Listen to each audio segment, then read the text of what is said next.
VO tu adalah corona, VI tu adalah virus, okay? D adalah disease, penyakit lah ya. Dan 19 tu adalah tahun dia dijumpai ataupun dia mula melarat lah, iaitu 2019. Jadi COVID-19. Itulah punca nama dia, okay? Dia adalah sejenis virus yang baru. Virus ni asal kita dengar ceritanya dia adalah perumah dia asal adalah binatang lah, berkelawar ataupun dan ada kata yang binatang macam kucing dan sebagainya. Perumah asalnya adalah binatang, jadi dia tidak memberi masalah kepada binatang. Tetapi bila dia merebak kepada manusia, dia memberi penyakit kepada manusia. Okay? Dan perumah dia yang baru ni adalah, pemerumah yang baru adalah manusia, iaitu kita. Jadi dia membiak di dalam badan kita, dia punya lifespan dia punya kehidupan dia kalau dia tak merebak kepada orang lain, dia boleh mati, dia akan mati dalam masa 14 hari. Jadi saya nak cakap pada malam ini kenapa kita kena kuarantin 14 hari dan kenapa kita buat kerajaan untuk kita jangan balik kampung dan kita disekat ataupun kita panggil dia apa yang sekarang kita panggil tu partial lockdown, supaya kita jangan pergi ke mana-mana. Kerana apa tahu? Kerana COVID-19 ni dia adalah sejenis virus. Dia akan masuk ke dalam bahagian badan kita melalui hidung, mulut dan juga mata. Okey. Jadi siapa-siapa yang kena dengan jangkitan kuman ni, dia akan terus ke bahagian tekak. Selalunya bahagian yang pertama yang kita kena adalah bahagian tekak. Simptom yang pertama selalunya orang akan kena adalah sakit tekak. Sakit tekak, bukan demam lagi ya, sakit tekak. Dia akan sakit tekak sikit-sikit, tak selesa, lepas 2 hari, 3 hari, lepas tu sakit tekak dia makin lama lagi teruk sakit tekak. Selepas tu baru ada simptom-simptom yang seterusnya, dia akan jadi demam, rasa macam sakit-sakit badan, sakit-sakit sendi. Rasa orang yang kena jangkitan kuman, sekiranya badannya lemah macam orang tua, dia akan cepat demam. Jadi kalau orang yang macam agak muda, dia akan rasa lemah-lemah, rasa macam lesu-lesu, rasa tak larat dulu, rasa letih-letih, rasa macam nak demam. Okay? Lepas tu ada juga yang akan rasa loya-loya, nak muntah dan cirit-birit. Dan temperature dah start nak naik lah. Hari keempat dan kelima temperature akan start naik 37 lebih. Dan makin hari makin lama panas dia akan naik. Lepas hari kelima, hari keenam, dia akan jadi makin demam. Dan ada juga selepas tu akan jadi batuk, sesama dan cirit-birit dan juga muntah, sakit kepala dan seterusnya. Dah masuk hari 6, 7, 8 tu baru ada sesak nafas. Okey. Masalahnya adalah ketika mana dia mula-mula masuk pada badan kita, kita tak demam tau. Kita tak demam, kita tidak sakit. Faham tak? Terutamanya orang yang kuat. Okay? Orang yang kuat tu maksudnya orang yang immunity kuat lah, yang kita tolak orang tua-tua yang penyakit kronik dan sebagainya tu. Dan bila kita kekuat, kuasa kita melawan tu dia ambil masa kita nak sakit. Jadi pada ketika awal 3 hari, 5 hari, 6 hari yang permulaan itu, masa itulah kita nak pas kat orang. Masa itu dia dekat tekak kita tu, kita sakit tekak, kita akan terbatuk kan? Kita bernafas dan sebagainya bersin, maka kuman tu akan sampai kat orang dan bagi kepada orang lain. Satu orang yang bawa, dia akan bagi kepada 2,5 ataupun 3 orang yang lain. Maksudnya dia akan bagi kepada 3 orang, 3 orang tu akan bagi kepada 3 orang, dia akan jadi 3 jadi 9. 9 tu akan bagi kepada 3 yang lagi. Jadi dia cepat merebak. Cara rawatan dia, penyakit COVID ni, sampai sekarang kita tak ada lagi spesifik ubat untuk dia, dan kita tidak ada vaksin lagi yang khas untuk dia. Rawatan-rawatan ubat yang diberi oleh hospital-hospital di seluruh dunia sekarang ni masih kita gamble. Kita gamble maksudnya doktor-doktor pakar masih lagi mencuba menggunakan apa ada ubat yang kita ada mampu, antivirus dan sebagainya, anti-malaria dan sebagainya. Saya dengar, saya tak pasti nak jawab macam mana. Kita try and error. Tak ada lagi khas ubat ataupun vaksin untuk merawatnya.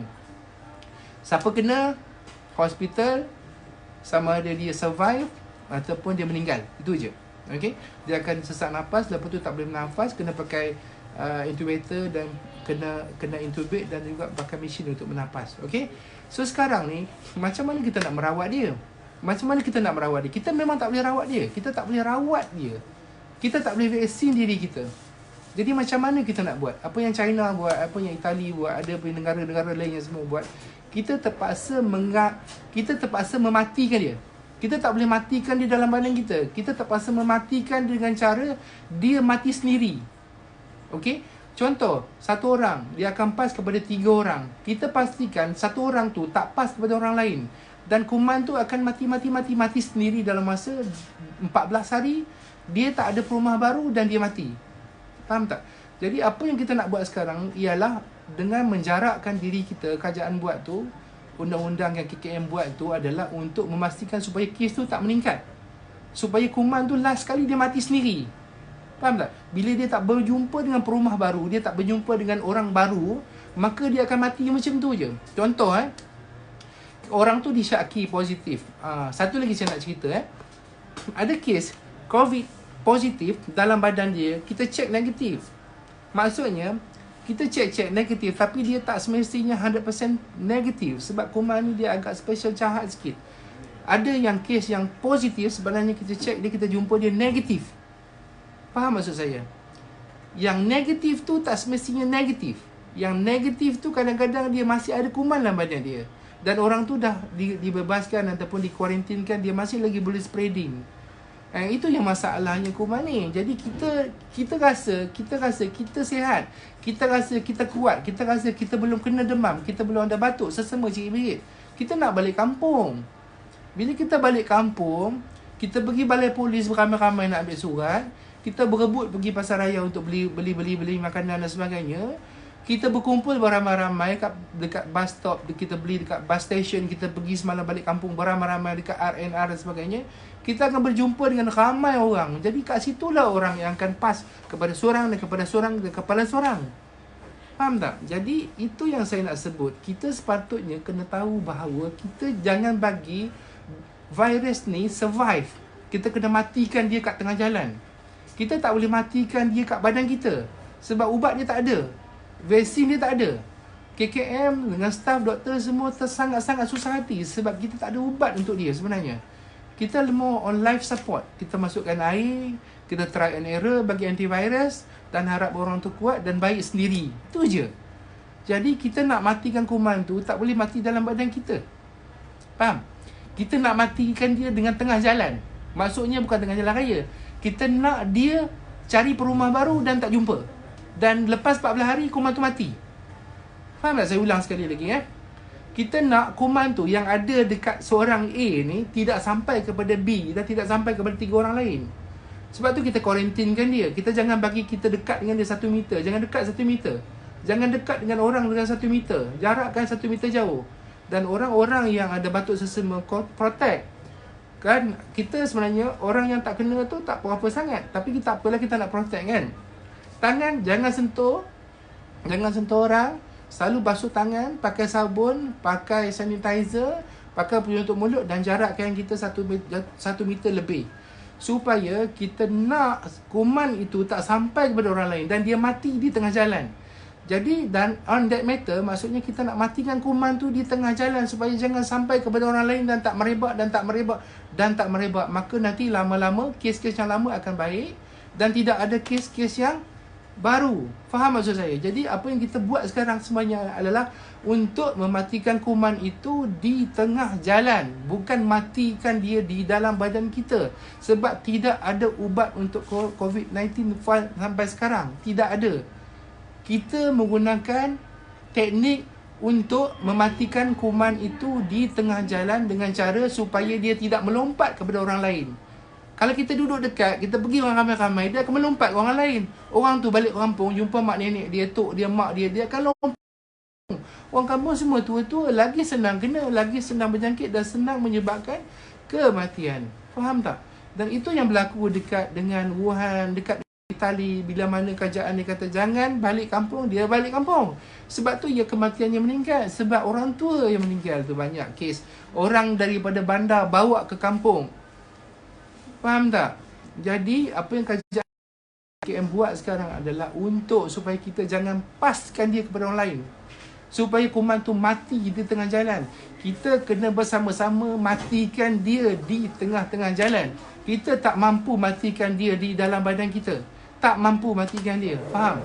So, kalau setakat kita nak basuh tangan kita menghalang dia masuk badan kita, tapi dia masih ada lagi juta-juta, million lagi di dalam badan kita yang orang tu boleh bawa. Faham? Okey, sebab dia masuk dalam badan kita, dia multiplekan badan kita, dia beranak sendiri. Dia tak perlukan berjantan betina, virus ni. Dia tak perlu. Dia masuk dalam badan kita, dia gunakan sel badan kita, dia multiply sendiri. Okey, so kalau saya harap kita semua faham bahawa teknik sekarang yang kita gunakan adalah untuk mematikan kuman itu. Bersama-sama kita matikan dia supaya dia mati di tengah jalan dan tidak ada lagi perumah baru. 14 hari dia mati. InsyaAllah 14 hari dia mati. Okay, sebab tu kita kuarantin kat rumah 14 hari supaya dia tak ada perumah baru. Kalau tak ada perumah baru, dia akan melompat orang baru dan dia akan merebak kepada orang baru. Dia akan jadi lebih banyak dan lebih banyak dan lebih banyak. Okay, so kalau mana yang ada sekarang, kita kuarantinkan dia, orang lain selamat insyaAllah. Dan kuman tu lama-lama dia mati. Dia duduk dalam badan kita pun lama-lama 14 hari dia akan mati.